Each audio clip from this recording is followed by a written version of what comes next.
Sa totoo lang, it's really quiet in here in the morning. There's nobody around. Good morning, Philippines, and all over the world.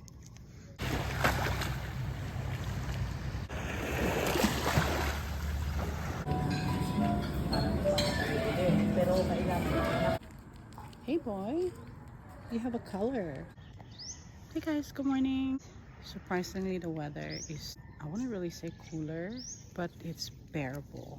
Probably because it has rained last night or yesterday. Bumalik ako dito. Gusto ko lang makita, gusto ko lang ma-feel. So today we're here at my lote. Yeah, we're just trying to figure out on what to do, because somehow I need to have a place to stay other than staying in a hotel all the time. Gab, really? Gab, come on, let's go. You wanna get up? Ito tayo, magtatanim tayo dito ng kung ano-ano. So ito na yung ating future home. Ano siya, oh.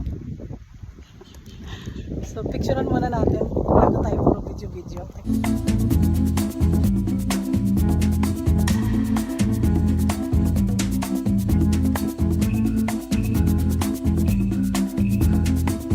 Because I just wanna feel it, what it feels like to be here kahit na wala pang nakatayong bahay.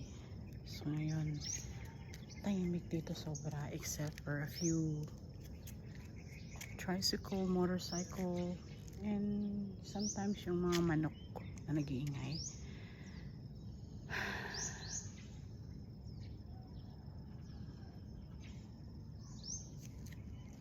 Wala akong masabi. Kape na lang ang kulang, kape tsaka pandesal.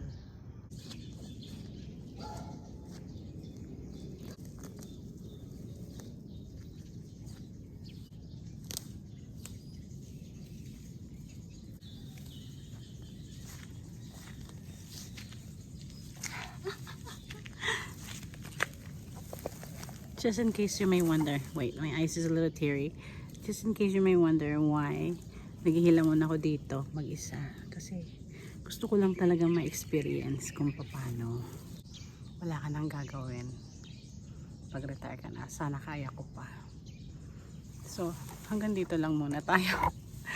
Damo-damo.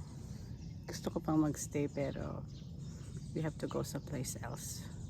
Yeah. Gusto ko dito.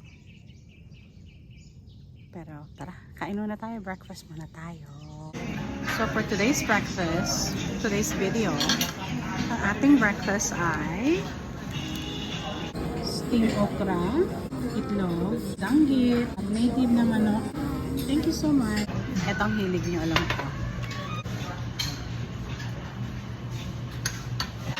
Don't they have scrambled eggs over there? Yeah, they do. Say hi. Go, help yourself. Help yourself. Yeah, do it.